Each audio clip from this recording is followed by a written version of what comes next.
It's a Buddhist Thai temple in Hillsborough County that draws in hundreds of people. 8 on your side's Brianna Villegas shows us how it's teaching about Thai culture.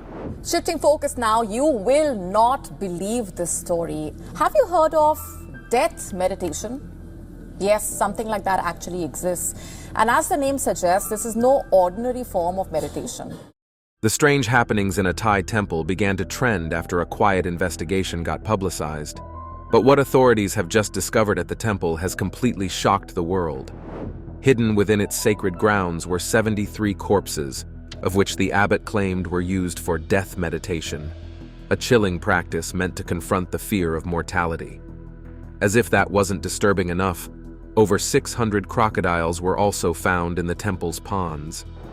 The stench of decay, the sheer horror of the scene begs the question, how could this happen in a place of peace?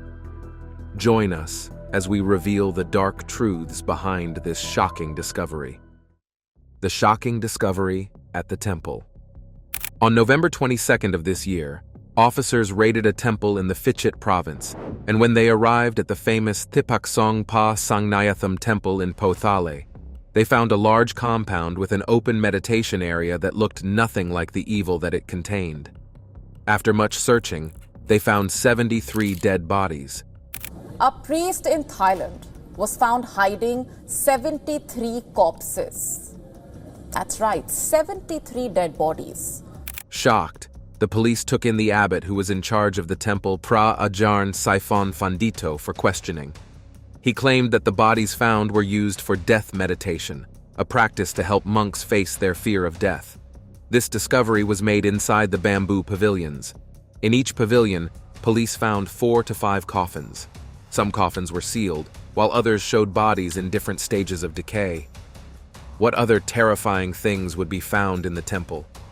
Keep watching, because what comes next will completely leave you in shock.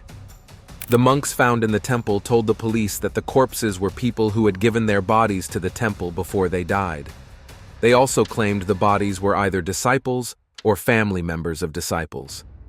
To back this up, they showed police death certificates and donation agreements, but the large number of bodies and their poor condition raised serious questions. As the search went on, things got even more disturbing and strange. In the courtyard, police found a large pond filled with over 600 crocodiles.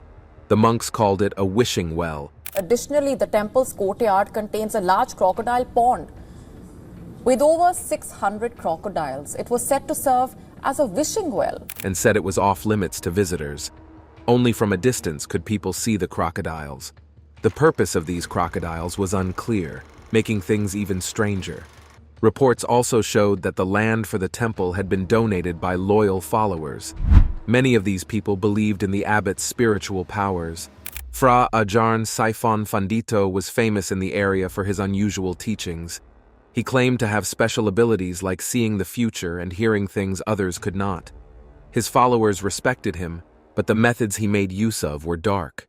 The use of human corpses for meditation was the extreme.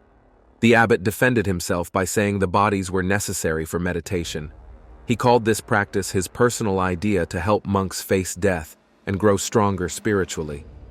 He believed the bodies reminded monks of how fragile life is and encouraged them to live with purpose.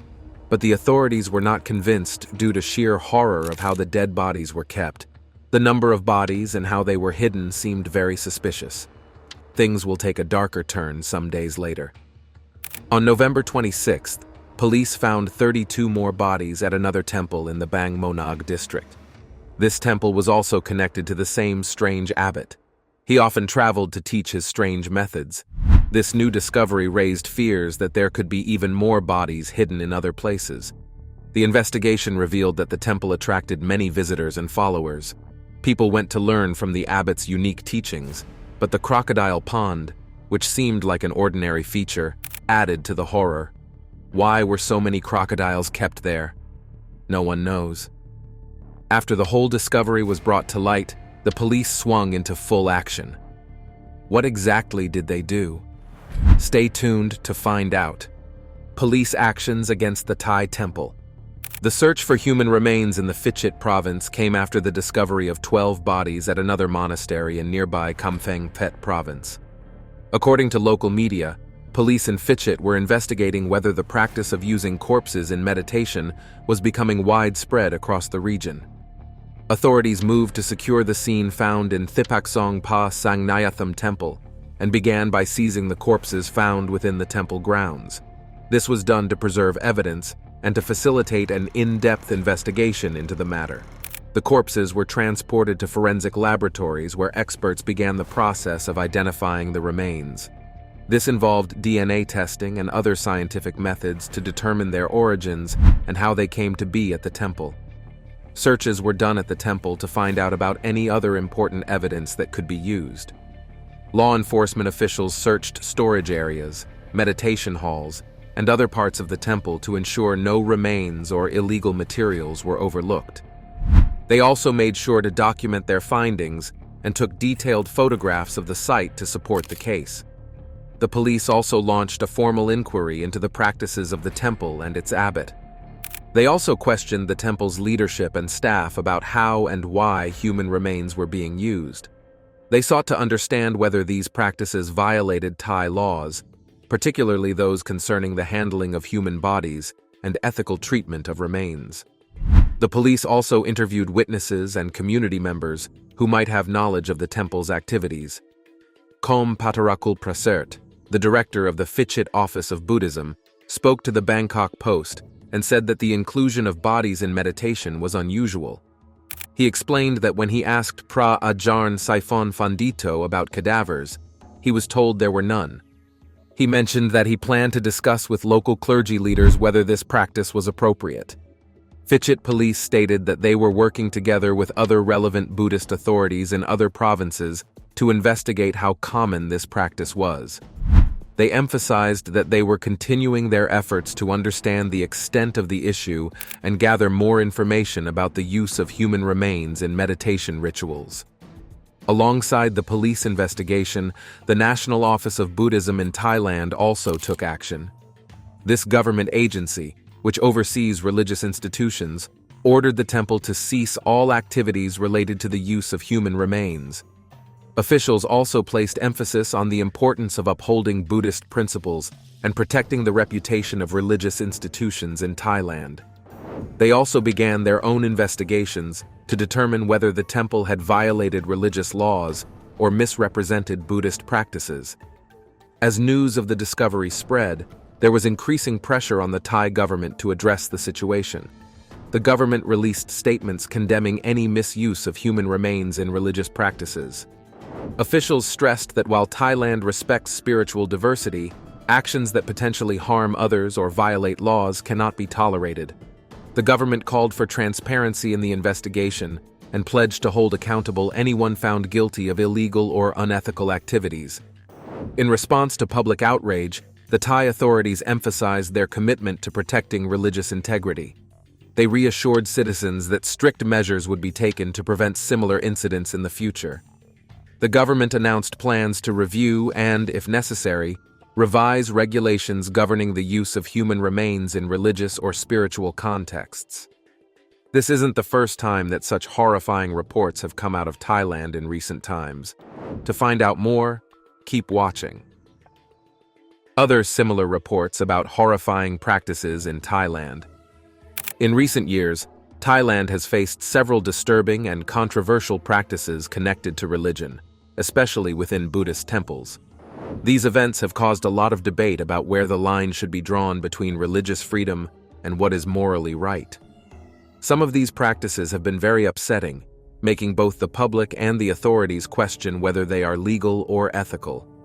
One of the most shocking discoveries was the abuse of young children in some Buddhist temples.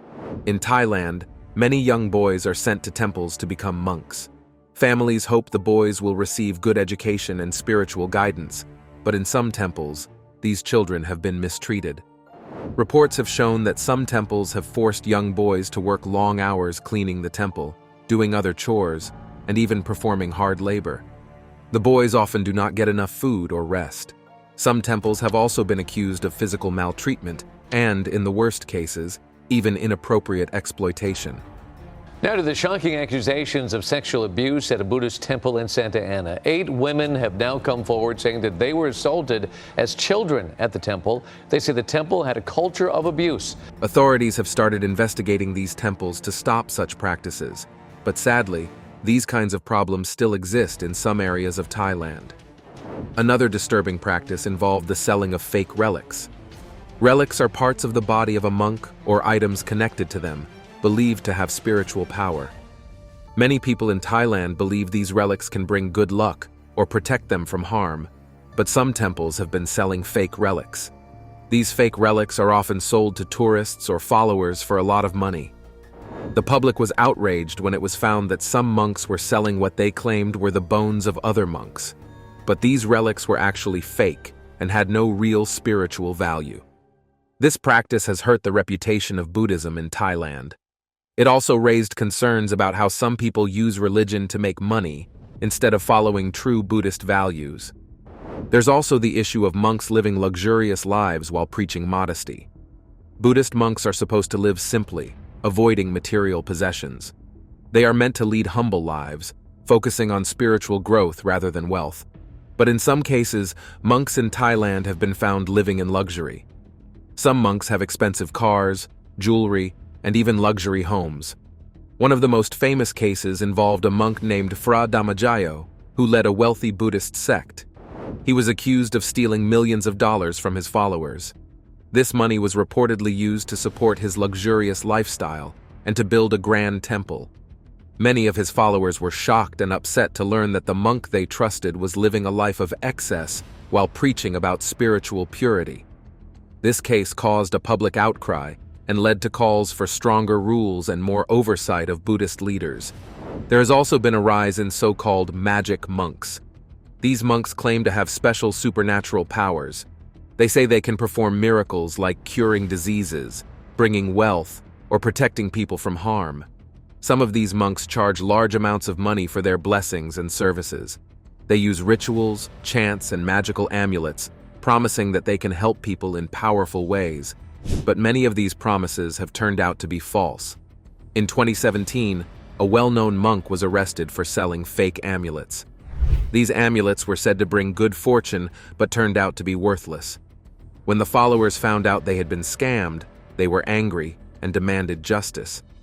This kind of exploitation of vulnerable people, especially the elderly and those in poor health, has caused public concern.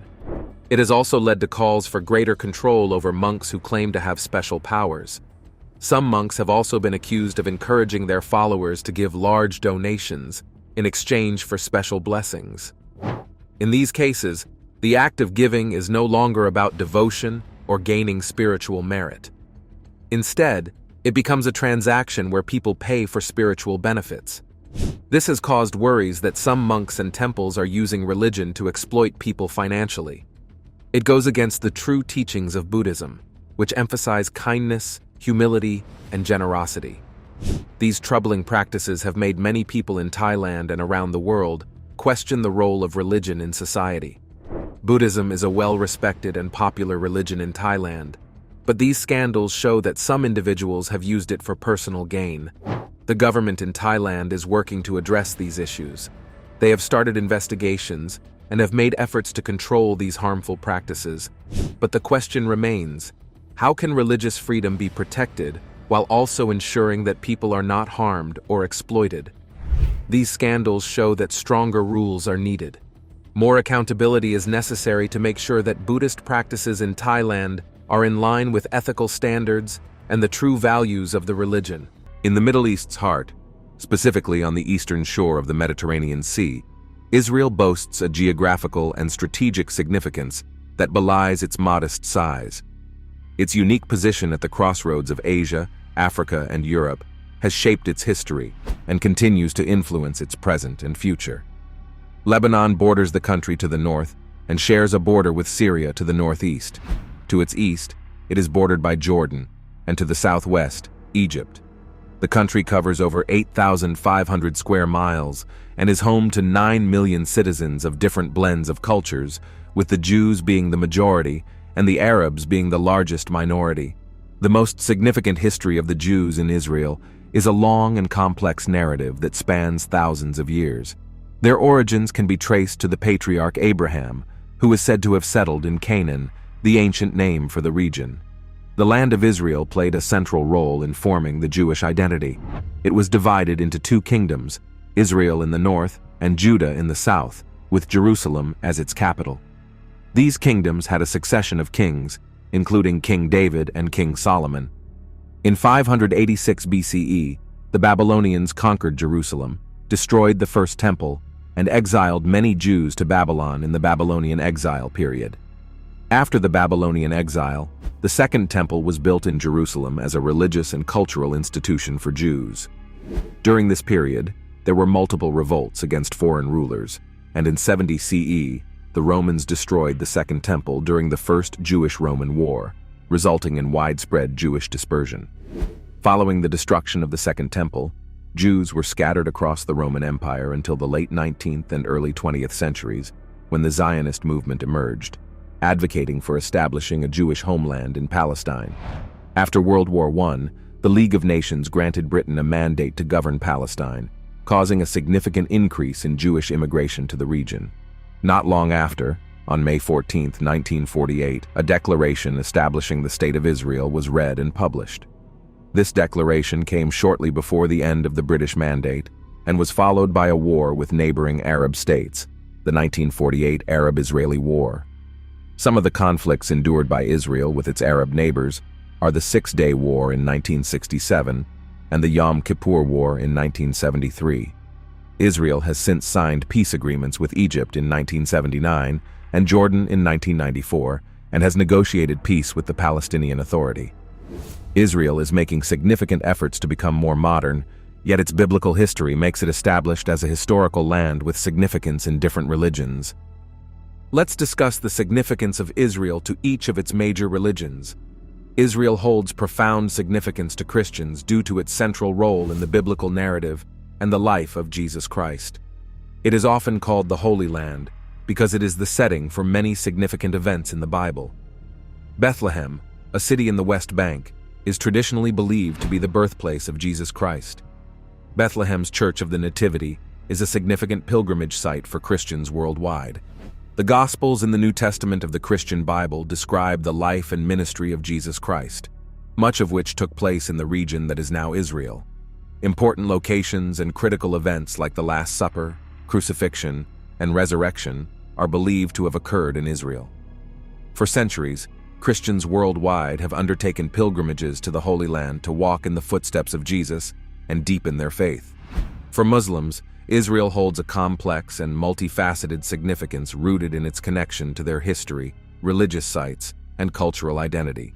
Jerusalem, known as Al-Quds, remains a focal point of spiritual importance, symbolizing unity and shared heritage among Muslims worldwide.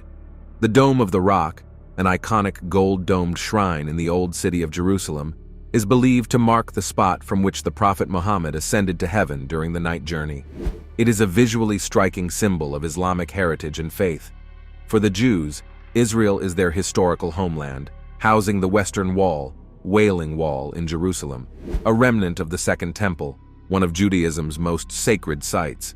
Israel is often called the Promised Land in the Hebrew Bible or Old Testament. According to Jewish tradition, God promised the land of Canaan, which became Israel, to the descendants of Abraham, Isaac, and Jacob. This covenant between God and the Jewish people is central to Jewish identity and faith, reflecting a profoundly ingrained theme in their everyday lives. Establishing the State of Israel in 1948 was the start of fulfilling this aspiration. The law of return adds to it by granting Jewish people the right to return to Israel and become citizens, regardless of nationality. Israel, particularly Jerusalem, is a convergence point for Islam, Judaism, and Christianity. It serves as a location for interfaith dialogue and interaction among the Abrahamic faiths, fostering conversations about shared religious history and heritage. Although the three religions share their faith's origin, the same issue pervades as a problem: origin. In the three religions, a particular site is believed to be a holy site, where the Muslims' Dome of the Rock stands. To Christians and Jews, it is believed that this site is the location of the First Temple, Solomon's Temple. It was built as a place of worship for Yahweh, the God of Israel, and the location is known as the Temple Mount. After the destruction of the first temple and the Babylonian exile, the Jews eventually returned to the land of Israel, and King Herod the Great rebuilt the second temple. Known as Herod's Temple, it became the center of Jewish worship until its destruction by the Romans in 70 CE. Years after the destruction of these two temples, plans surfaced about building the third temple as a proper place of worship for the Jews. The rebuilding also marked the beginning of the Messianic Age. Unfortunately, the Dome of the Rock sits atop the Temple Mount, which is the alleged location of the third temple. Muslim scholars had initially denied the existence of a previous temple at the site of the dome, and it went undebatable and unproven for years before British archaeologist Robert Hamilton discovered that the Al-Aqsa Mosque was built on a Jewish ritual cleansing site. He discovered this after an earthquake shook and destroyed part of the mosque. While investigating the mosque's foundation, he discovered a mikveh, a Jewish ritual bath used for various purification purposes within the Jewish tradition. Usually, the mikveh is built before the temple's construction because it is considered very important and must also be connected to a natural water source, continuously replenishing it with fresh water, making it living water. It was a prerequisite for gaining entrance to the Temple Mount. When Robert printed a paper detailing his investigations and findings, it was discovered that these facts were already known but confiscated by the British Mandate Archives so as not to upset Islamic officials. Although all three faiths sometimes conflict about their shared roots and the locations of their holy city, there are other hindrances to building the third temple. Aside from laying claim to the Temple Mount, one of the hindrances is the effect it would have on residents and business owners in the affected areas. More pressure would also be put on the area's available infrastructure and public utilities. Also, the Temple Mount is located in a delicate area, and any disruption could cause a severe change in biodiversity and may lead to social tension in the community. Now that there is proof of a previous temple, a group of elders called the Sanhedrin are taking steps and finding ways to rebuild the third temple. The Sanhedrin were originally administrators and lawmakers, but the nascent Sanhedrin was put together mainly to cater to the needs of the new temple to be built. They began by cultivating farmlands as they claimed that the plants were just as crucial to the sacrifices performed in the temple as the blood and ashes of the animals used.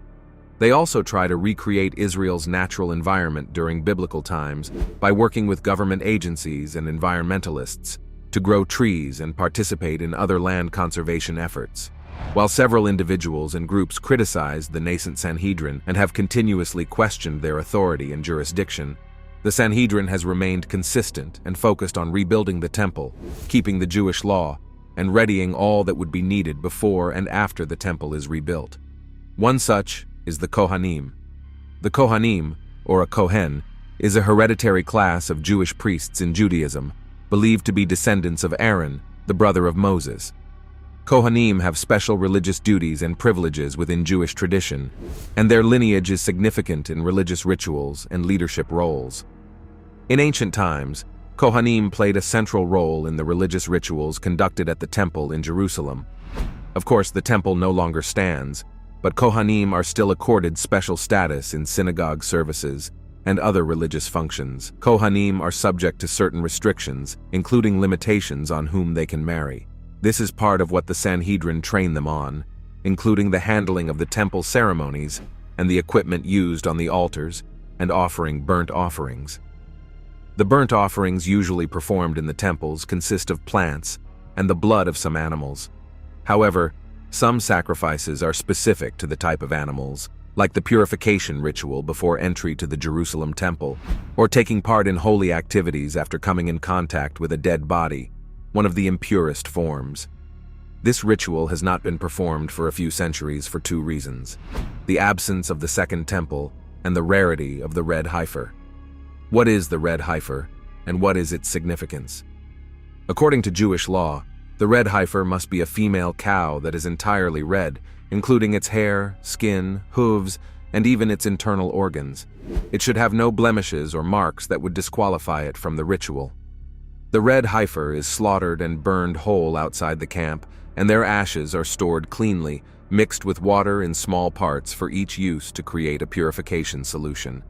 It is important to note that this ritual purification is symbolic and has no physical cleansing effect. The red heifer is exceedingly rare in nature, and finding a cow that meets all the requirements for this ritual is exceptionally uncommon. The red heifer ritual is highly symbolic, and its significance extends beyond the practical aspects of ritual purity. It is a mysterious and spiritually significant commandment that represents the idea of spiritual purification and the need for atonement. As plans to rebuild the temple progressed, various plans and concepts have been proposed, and the most promising so far is one involving Rabbi Chaim Richman. Rabbi Chaim Richman, who served as the international director of the Temple Institute from 1989 to 2020, was a prominent figure associated with efforts to prepare for the eventual rebuilding of the Third Temple in accordance with Jewish tradition. One of the aspects of this preparation necessary for the rabbi involves the study, identification, and selection of a suitable red heifer. The rabbi has been highly invested in bringing back the red heifer to Israel, as is written in Numbers 19, a red heifer without blemish, and the Temple Institute, under Rabbi Richman's leadership, was actively engaged in researching and promoting the understanding of various temple-related rituals, including the red heifer ritual, and worked to educate the public about their significance within Jewish tradition. According to Jewish history, only 9 red heifers have ever been slaughtered to purify the Jews between the time of the First and Second Temples, amounting to about 1,000 years, giving them enough time to become extinct. With the seeming extinction of the red heifers, and in a bid to find a solution, red Angus cows were imported from Nebraska, United States, by a Jerusalem-based organization. The entire process involved several organizations and individuals, including Bona Israel, which comprises members from both Jewish and Christian backgrounds. After many failed attempts, they announced the birth of a red heifer calf in Israel, the first to be born in the country in 2,000 years. This announcement has brought great excitement among those who believe it is a crucial step towards realizing their goals. Rabbi Yitzchak Mamo from Uvna, Jerusalem, expressed plans to hold a ceremony for the slaughter of the imported red heifers during Passover 2024. Still, it is contingent upon the heifers remaining free from any blemishes. But we must also understand that all the descriptions are subject to interpretations. While some believe the discovery of the red heifer and the rebuilding of the Third Temple is literal, some believe it could be figurative. Although they believe that Jerusalem plays a crucial part in the return of Jesus, they find it hard to reconcile biblical Christian teaching that Jesus finished his work of atonement on the cross 2,000 years ago, poured out his Spirit, and founded the universal church, with the new temple and its priestly sacrifices and atonement for sin. Regardless of the various interpretations and the plans in motion in anticipation of rebuilding the temple, it is worth noting that the Muslims still control the Temple Mount, and actions are being taken to recover it. Israel's Judicial Council ruled that due to the situation's complexity, the decision was beyond the boundaries of the law and had more reasonable ways to reach a decision. Aside from that, the project may require foreign aid from the Jewish diaspora and other countries. Still, financial aid usually attracts political strings, which can be a source of tension between Israel and the possible donors. Even if it does work out, it has to be on a common ground agreed on by the leaders of all faiths in the country. The Jews and Christians are not deterred because they believe they fulfill prophecies. Let's take a look at these prophecies. In Daniel chapter 9, Daniel receives a prophecy about 70 weeks. Some understand this prophecy as a timeline leading up to the end times. However, a commonly accepted understanding is that the 70 weeks are divided into 3 sections: 7 weeks, 62 weeks, and a final week. The first period of 7 weeks, 49 years, is believed to refer to the time it would take to rebuild Jerusalem after its destruction. The 62 weeks, 434 years, are understood as a period of relative peace and development. Some see this period as leading up to the arrival of Jesus Christ. The final week, 7 years, is the crucial period associated with the end times.